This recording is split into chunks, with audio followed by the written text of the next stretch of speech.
Okay,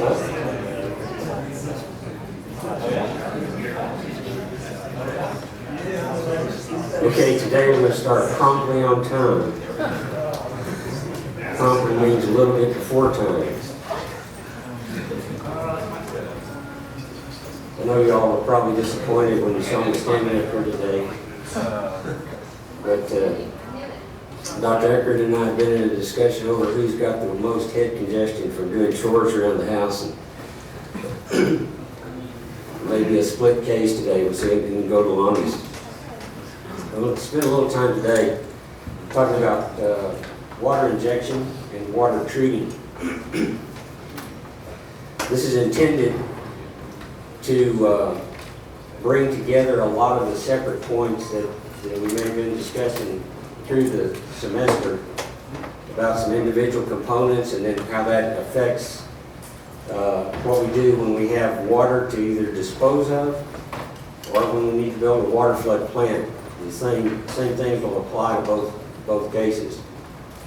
And especially for those of you in senior design, there's been a lot of questions about water flood plants, so we hope to get some of those questions answered today as well.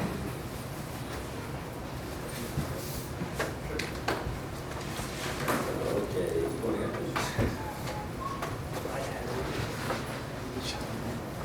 Right arrow. Yeah. So the main thing that I'd like to stress to you is that water injection, you have to consider the whole system.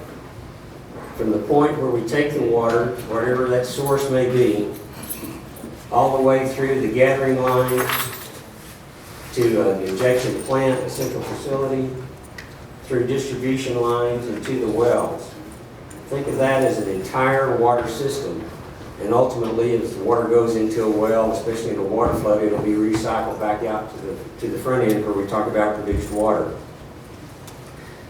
We'll talk more in detail about everything on here, but our water sources, some of the main considerations are what's the compatibility of different waters that we mix together, what volumes are required, where do we go to get those, and I know a lot of our emphasis on every class we do here in West Texas has been on what's done on the dry land.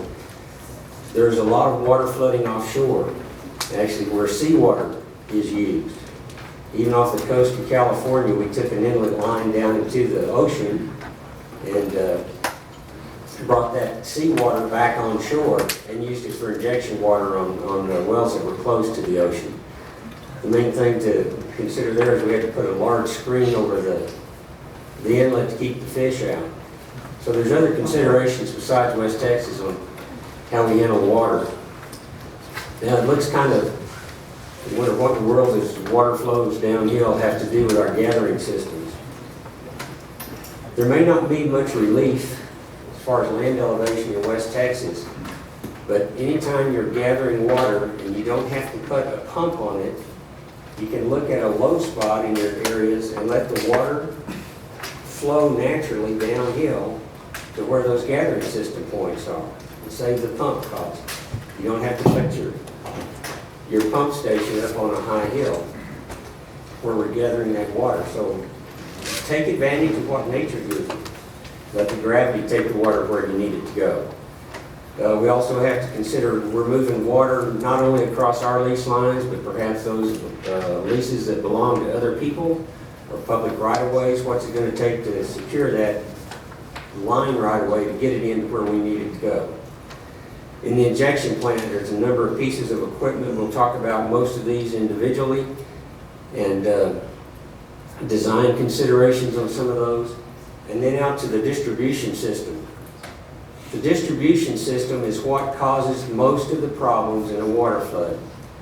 That's where the corrosion takes place and it really messes up the land when we have a leak. So if we have a leak at our water station, we're going to be generally contained. We'll either have dikes around our vessels, we'll have some place where we have it, where we can clean it up rather quickly. When we get a leak in that distribution system though, it's going to be out across farmland or grassland. We've got the public to consider, and the farmers, the people that were like guests on their land, That's where we're going to do the most damage, especially handling salt water. So the corrosivity considerations, the erosion to some degree, are really important where we put pipe out across the land. And just because we put some kind of synthetic pipe, whether it's fiberglass or polyethylene, doesn't keep us from having potential for leakage on those flow lines going out across property. There are problems with linings in pipe. Not everything is a good fit for every situation. And finally, we get the water out to the injection wells. To look at the cathodic protection, the casing tubing annulus integrity, and surface pressure limitations. What do we want out there on the wellhead that's going to dictate how much pressure we need to be putting out there? So all those are our considerations that we'll look at in more detail. And here's a water flood within a water flood. This is taken at the confluence of the Wabash River, where the states of Kentucky, Indiana, and Illinois come together. There's a large oil field along the Wabash River, and most of the time the Wabash is in its banks. When it isn't, though, you get a flood condition like this. Every tank battery, every water flood station out there is built up on these stilts. We're going to have to use this little dotted cursor today because our annotator's out of order for a while. But everything is on stilts. This is a production tank battery. This is a water flood station. The pumps are inside here. It gets very cold. So at the right times of year, you get a flood, then you get a freeze. Now you've got ice flows on an inland facility. But water flooding is done here just like it is in West Texas. They just have to get things jacked up out of the way. So part of the season they approach their station in boats. Parts of the time they can drive there in a pickup truck. And other parts of the year they have to walk in because it's too muddy. So you can put water flood stations in a lot of different places. Let's talk about water quality. What do you think makes quality injection water? Anybody? What's that? What makes it good water? Huh? No bacteria? Oh, without solids. Okay, that's a good one. What else? It's got to be compatible with the reservoir. It's what? It's cheap. That helps. Okay. What else? Okay, those are all good answers. Let's take a look at some. Quality injection water. If we were going to make ideal injection water, it would not contain particles large enough to cause formation damage. Drilling mud would make a poor injection water. So the particles can be solids, oil, or gas. We usually don't think of oil and gas as being particles, but they're contaminants that can cause formation damage if we're trying to inject them in a well. It would not cause corrosion. And that's either this water by itself or in combination with other waters that we might mix. It would not cause corrosion. It wouldn't create a scale or other precipitate. Sometimes salts will form as a result of mixing waters. Does not contain bacteria that can cause corrosion. How many of you ever heard of a sulfate reducing bacteria? Okay, what does it do? Yeah, it's where it's a source of H2S. A lot of the wells in the Texas Panhandle have large amounts of H2S in them. The original reservoir didn't have H2S in it. Oxygen and these bacteria got introduced probably through the fracturing that was done early on in those wells. As a result, there's sulfate reducing bacteria in there. H2S is now a big problem. And finally, somebody said that the water has to be cheap. It has to be affordable. We can go to great lengths to treat water, but if it costs too much, then we ruin the economics of a project. So our quality injection water, no large particles, no corrosion, no bacteria, no scale, and it's cheap.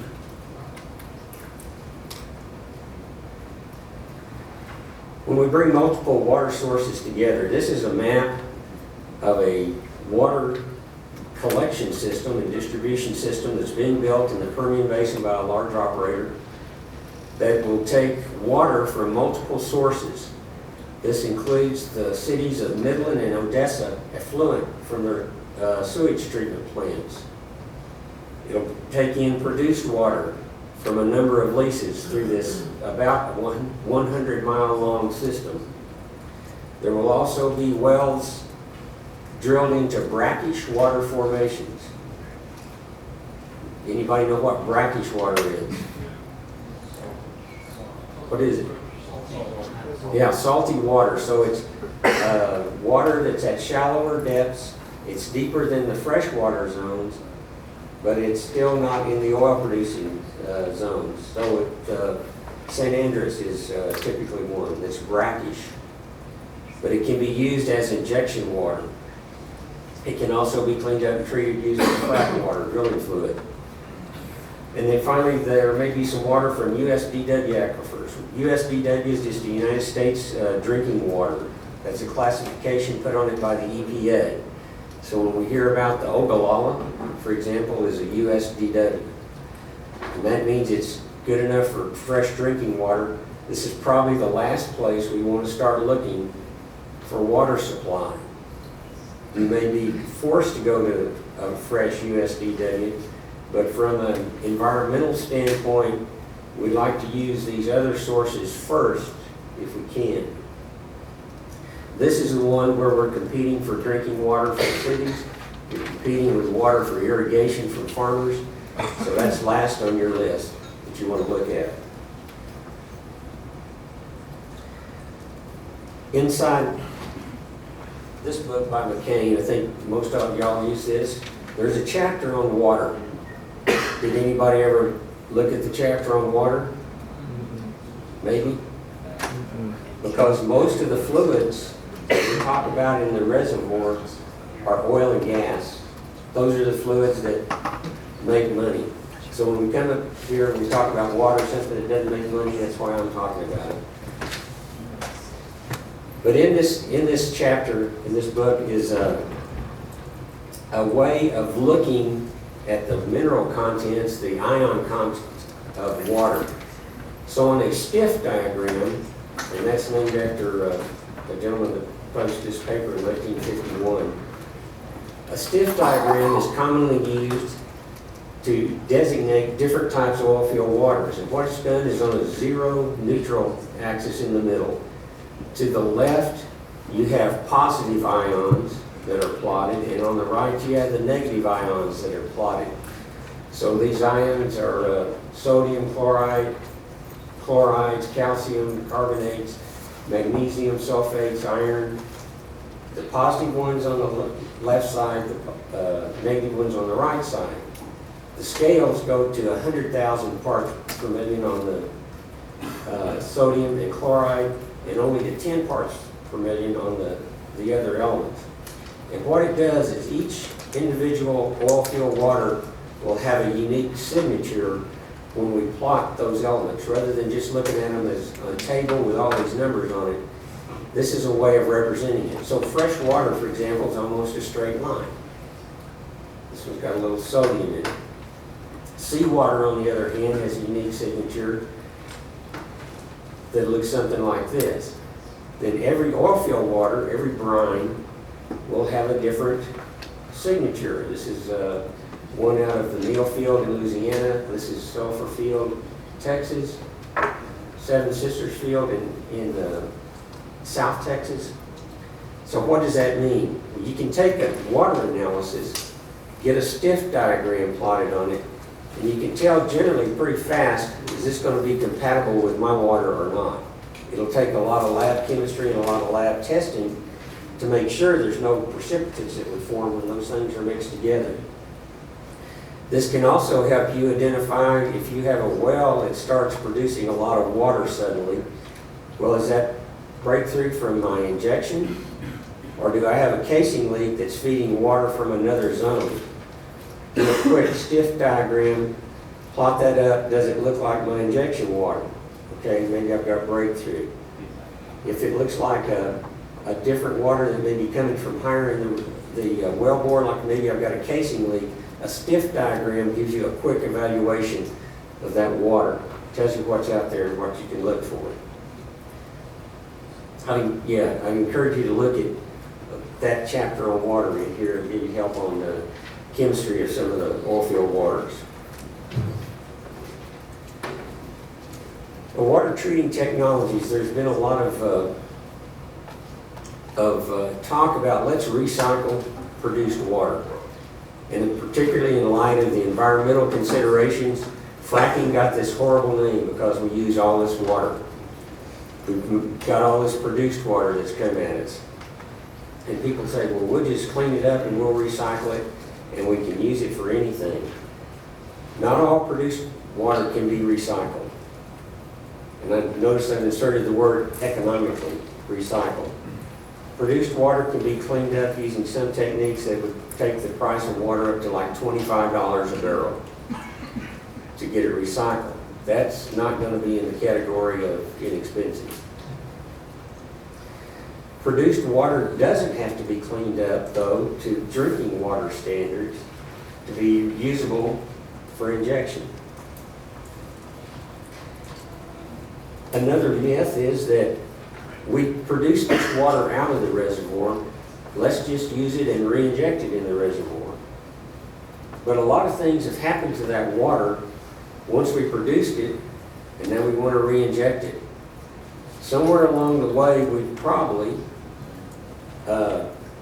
put corrosion inhibitors in there, got it to the battery, we injected emulsion breakers into the fluids, we put scale inhibitors in there, we've acidized the wells, and then along the way, we brought it through steel pipelines where we let go of enough iron sulfides or pieces of rust that are now in that formation water.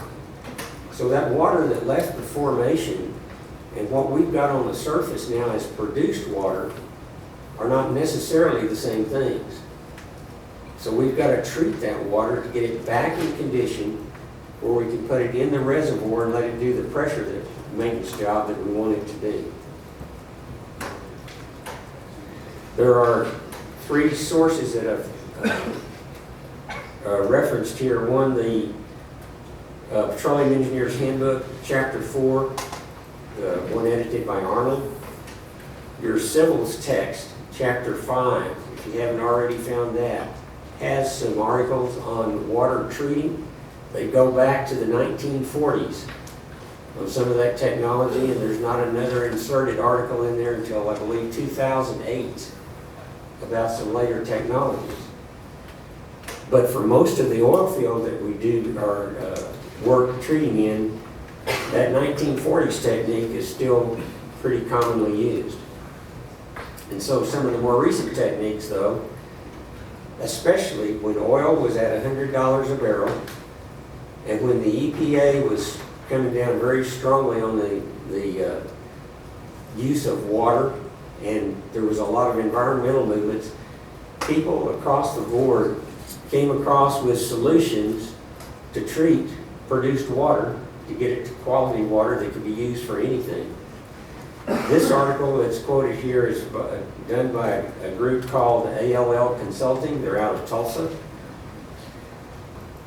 And they list in their paper what I think is a good representation of the types of treating that can be done. And it seems to be looking up the biographies of the members of the consulting group seem pretty separated enough. They're not pushing any one kind of treatment technology over the other, and so they discuss all of them. And those technologies that they talk about are listed here. I can't begin to tell you the theory of operation of each one of those. I do know that my former company tested 15 different technologies for treating water.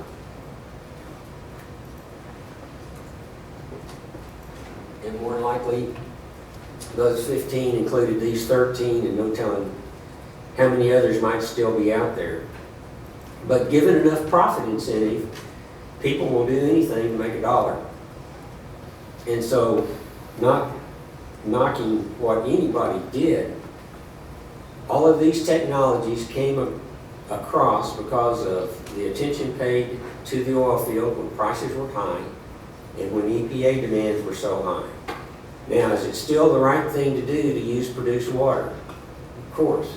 It's probably our cheapest supply of availability, but unfortunately not all of it can be used.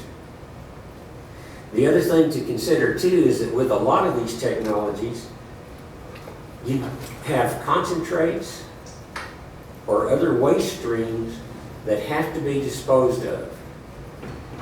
Think about a reverse osmosis where you have a salt stream that comes off that's concentrated.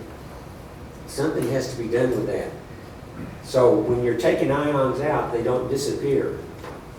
They eventually find their way to a landfill.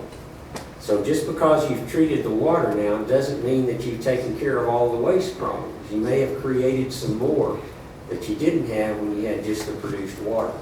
So all of these technologies, along with probably several others, are out there. And that's just for your reference, because I can see you going on a job and your boss says, hey, just got a call from XYZ Chemical, they got an ion deionization, freeze-thaw, evaporation, separation method that they can use and treat all our produced water. And they're going to want you to check it out. And I've seen lots of times in my career where we had to do de-engineering work, as we call it. And that's because the boss heard something at lunch from somebody that was taking him out, got this great new technique, and this is the way it'll work. And he comes back and he says, man, we ought to try that. Then you spend an inordinate amount of time figuring out what that process is and what they're trying to do, and then having to de-engineer it back to say, you know, I don't think that's what we want to do. There's some problems with this. And so we get driven a lot of times maybe for the wrong reasons with what we're asked to do at jobs. Okay, system design pressure. How much pressure do you want at the wellhead? What's going to be your governing factor? Frac pressure? Okay. Do you want to frac the water? I mean, not the water. Do you want to frac the well? No. Do you want to have the ability to go above parting pressure if you have to? Yes. Because we'll always wonder if can we go just a little more, will it make any difference? And so right now you're in the facilities class. Someday you may be a reservoir engineer. And so we can speak bad about reservoir engineers because we're not one right now. But the reservoir engineers will dictate life for the facilities design.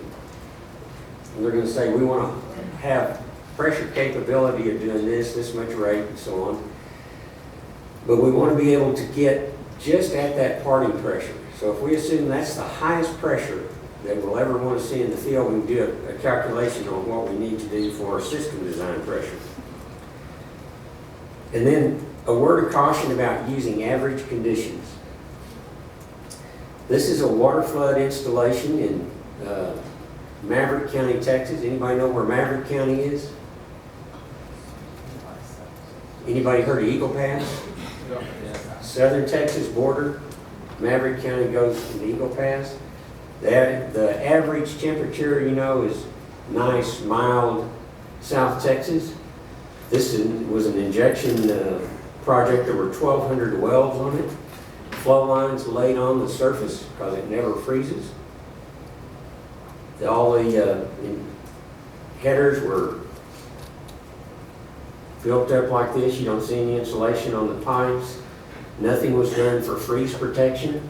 This was the winter of about 1984, and it froze solid for about 3 days. And those injection systems just came apart. But their average temperature wasn't near that cold. So we really do need to understand what we're designing for, what our temperature and pressure considerations are going to have to be. We used to tell Aggie jokes. I don't know if those are still permitted or not. Absolutely. Okay. They lost a lot of their punch when the Aggies jumped to the SEC, but we talked about the Aggie that had 1 foot in a bucket of ice water and another foot in a bucket of burning coals, but on average he was comfortable. And so average conditions we got to be concerned about is what we take for our design considerations in anything we do. Well, let's look at a system design pressure calculation, for example. If we got a 5,000 foot well, and we have a frac gradient of 0.65 psi per foot, we've got a produced water we're going to be putting in there is about a 1.06 specific gravity, and we assume 10% of our average pump discharge pressure taken up in friction in the distribution system. Now I know we can calculate it a lot closer than that once we have it designed, but let's use that as a starting point. Let's just say that 10% of our system loss will be in that in that system. So we're going to need 10% of our average pump for piping friction. What's our pump discharge pressure have to be? What do we have to design? Well, our parting pressure, or frac pressure, is 0.65, that gradient, times 5,000 feet is 3,250 psi. So that's what we want to see at the reservoir. Our hydrostatic head, though, is just our specific gravity times the gradient for water times the depth is 2,300 psi. So we get the benefit of 2,300 foot of hydrostatic pressure to offset against this 3,250. So our pump discharge pressure is 3,250 less than 2,300 times 1.1, where we're going to use that for our friction loss in our piping. 1,045 pounds is what we designed for at our station. And then when we go to look at our piping, that puts everything into a category of 1,440 psi pipe. And so that's where we would design for our discharge pressures of our pump. As we go through and make more detailed calculations on what size headers we have to have based on the rates and all like that, you can refine that calculation more. The big point is, don't forget to discount or to take into account hydrostatic pressure you're going to have by that column of water in that well. Let's talk about the injection station. The injection station can be for a water flood or it can be for an SWD system. The components are going to be much the same with some subtle differences. An injection station will have some of these main components. We're going to bring our produced water in through a gas boot, and think back when we took the field trip to Oxy. Remember they had that large diameter 12, 14-inch pipe outside their gun barrel tank. And that was to separate the gas out before it went in to the produced water tank. In the produced water tank, in this case, we've already treated our oil. We're bringing in that produced water stream now to take out what gas might be left, and where we're going to separate oil that might be left in that water system and take the water out the bottom. We'll need to have a skim tank so that as we take that oil off, we'll have a place to go with it. The skim tank can also act as an overflow tank if we need it for an emergency, and it's kind of our slop tank. If we need to backwash or clean up anything, we can go back into the skim tank. Because we've set up a couple of filters here to remove solids, and this may be because our formation has sand in it. Sand may still be carrying through. We may have other things we need to filter out. We've got a pump through the filters and then into a head tank. Notice that we've got 2 filters. Have any of you ever worked on a swimming pool? And at that swimming pool, you've got a filter. And every now and then you have to backwash it. That just means that the sediment and so on that's getting trapped in this filter has to be backwashed. So there's another system that takes and reverses the flow, takes that backwash out to a tank where we can hold it. So while we have one filter down, we can be backwashing it and keep the other filter going. And you won't have, your filters don't necessarily have to be full stream capable, but at least enough to keep you going while you're doing a backwash. If you only have one filter and you got to stop and backwash, then you lose all your capability to maintain fluid flow coming through there. So for example, if I needed 20,000 barrels a day, I'd try to size my filters to have two 10,000 barrel a day streams. At this point, we've cleaned it up. We can now take makeup water, assuming that our makeup water is clean. We can introduce it to the system. We can go to a head tank, and our head tank is just the tank that we put in front of our pump to ensure what?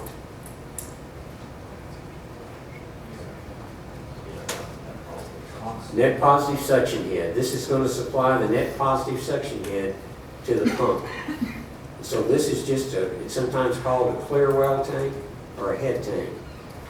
And that's going to supply net positive suction head to the pump. And then from the pump, we go out to our headers for distribution to the field. A difference, if this was just a disposal station, we probably wouldn't have the filters in line. Most of the time when we have a injection station, we have wells that are pretty well going to take whatever we can push to them. They're not the sensitive formations that have oil and gas in them. And so you don't generally see filters. What you would see are more tanks, though, to hold water until it can be processed and pumped out to the system. So you'd see more tanks for holding water in an SWD station than you would in a water flood station. The other thing in an SWD station is you can almost make as much money, if you have one of these commercial operations, you can almost make as much money on the oil you skim off as you do charging per barrel to dispose of the water. Because you're taking that water off the treater doesn't mean that it got all the last bits of oil off of it. Given enough volume coming through here, there's lots of operators made lots of money skimming produced water to get that final oil. So if you're in the commercial business, you want to set up different than if you're doing a water flood injection. This is a drawing that comes out of this book. This one went out of print a long time ago, and it was done by Coberly. Coberly did a lot of the initial design work on subsurface hydraulic pumps. And subsurface hydraulic pumps, I don't even think you study them as an artificial lift system anymore, do you? Where we actually take a clean oil stream down, stroke a pump, and then bring that combined oil stream back up to the surface and separate it.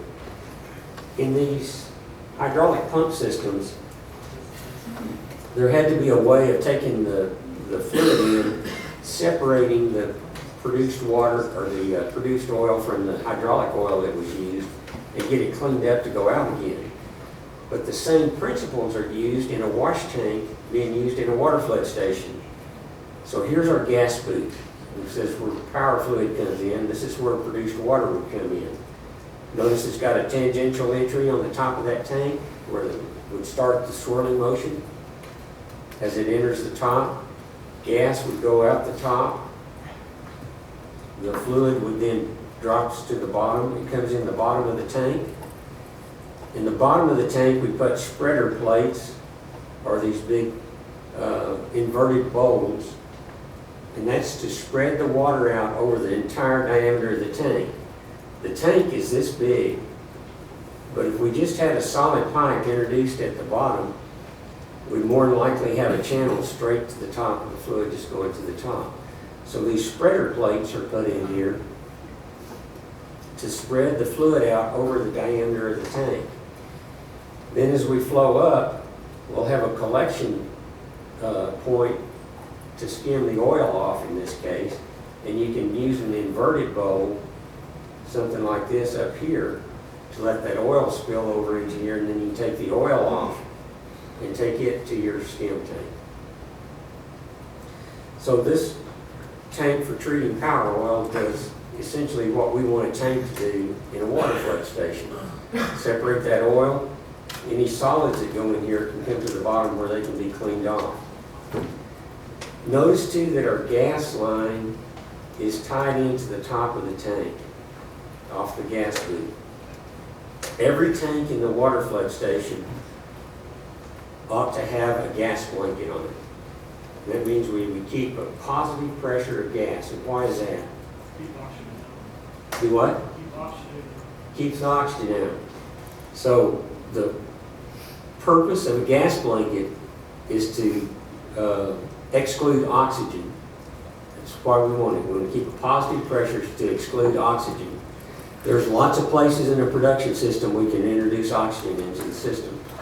Even leaving a valve open on a wellhead on the casing will let oxygen come in. Any place we introduce oxygen, we can combine it with CO2, H2S, water, all the ingredients necessary to make acids that will eat steel.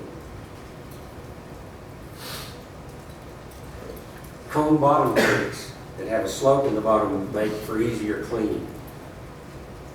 So we hold gas blankets on tanks to exclude oxygen. There's a quiz at the end of the class today too, and statements like this one are important on that. Your downward liquid velocity in a gas boot, and I know we did some calculations in class earlier where you can calculate exactly what, for trying to separate certain particle sizes, but generally we're less than 0.5 feet per second on that downward flow. And that upper gas flow shouldn't be greater than about 2 feet per second in the gas boot. Otherwise we'll see the gas carrying out the top. Filtration. Most commonly used type of filtration in the oil field is media filters. And a media filter just means that it's a tank and it's filled with materials that will, could be sand and gravel, anthracite, coal, iron ore. There's walnut shells, any number of things that can be used. These are the three most common ones right here. Like we showed on the diagram, pumps are required to pump through that filter. And then to backwash the filter, you've also got to have pumps. So it introduces another element.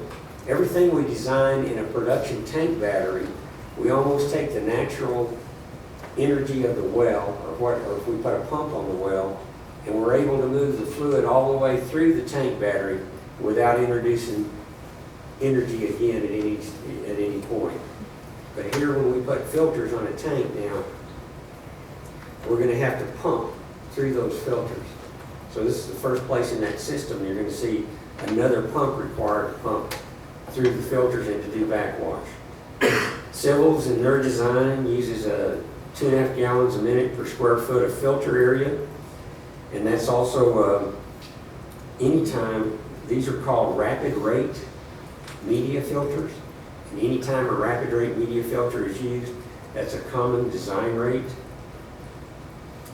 The filter simply looks like this. We've got our raw water inlet coming in the top, goes down through the filter media, whatever's the contaminant we want to stay in this top finest layer, comes on through the total bed, discharged to the filtered water outlet to go to our clear water tank. And then when we reverse it to backwash it, there's a backwash supply line comes up through here, and then it goes out to a backwash drain, or to that slop tank we talked about. Notice the source of this drawing is the WHO, the World Health Organization. And that's because these filters are the first stage of a sanitary cleanup process for making drinking water.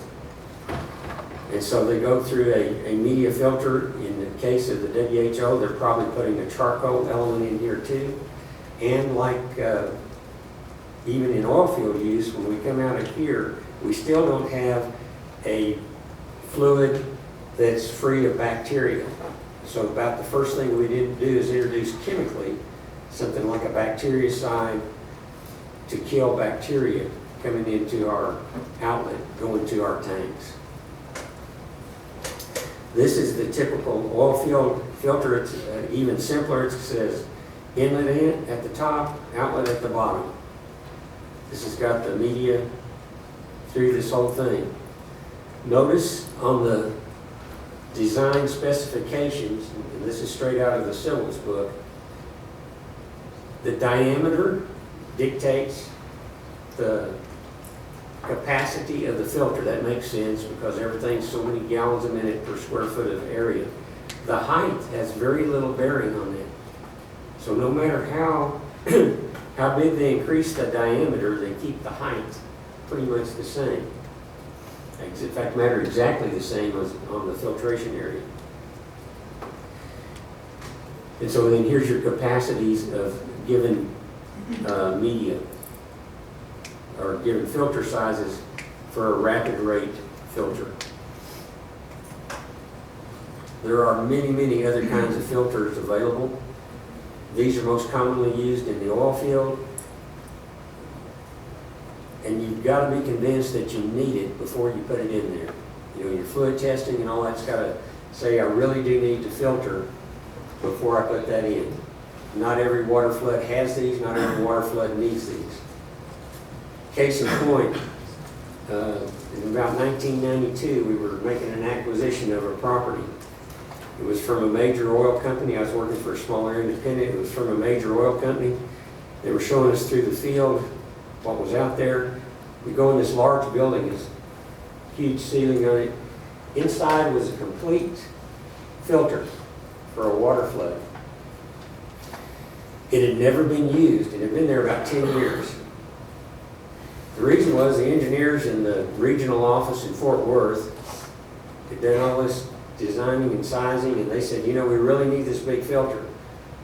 The district office out in Midland said, yeah, we don't think we need any filters. Regional office says, yes, you do. Sent this big one out there, and they installed it. The district had never hooked it up. It sat there in that building for 10 years with nary a drop of water ever going through it. So it's hard. Engineers will have different opinions sometimes. That was probably the worst case I ever saw of differences of opinions and how stubborn some people can be, I guess. Injection pumps. And a lot of this material I'm not going to recover again, but lectures 8 and 9 talked a lot about positive displacement and centrifugal pumps. Now we've got to make a decision. We're going to put in a station. Do we go with PDs or centrifugals? Yeah. Well, okay. I haven't told you any design criteria, have I? But there's two things that'll help dictate what kind of pump we select. One is the capital cost, and another one is the operating expense. Of these two kinds of pumps, which are most efficient? The PDs or the centrifugals? PDs. What's the efficiency of a PD pump? In the 90s above. What about a centrifugal pump? 65 and above? Maybe to 80, 85. So that efficiency translates into horsepower, which translates into operating expense. And we'll look at in a minute in some other considerations on the expense and the capital cost. Capital just means what cash we outlay to buy the equipment with. And so our two considerations are cost and operating expense. Yeah, certainly we need to know rates and pressures and all like that. There still has to be an economics to this as well. PD pumps, quick review. This is a triplex. This is a quintuplex. And just adding those two more pistons, two more plungers, makes a huge difference in the mass of the pump. Look at the places on a PD pump where things can go wrong. Every one of these plungers strokes in and out of the fluid end. This is the fluid end, the wetted parts of the pump. Back here is the power end with the gearing and the connection to the motor. Every time that plunger strokes, it goes through a stuffing box, a valve opens, it strokes back and that valve closes, and a discharge valve opens and closes. So I've got 5 plungers that I need to keep free from solids. I've got 5 stuffing boxes that I need to keep packing tight in there. I've got 10 valves that are opening and closing as this pump turns at 300 RPMs. So I've got 5 times 300 movements every minute. All of those little particles that can get in there cause wear and tear on all of these things, and they have to be maintained. The triplex is just smaller, everything's times 3 instead of times 5.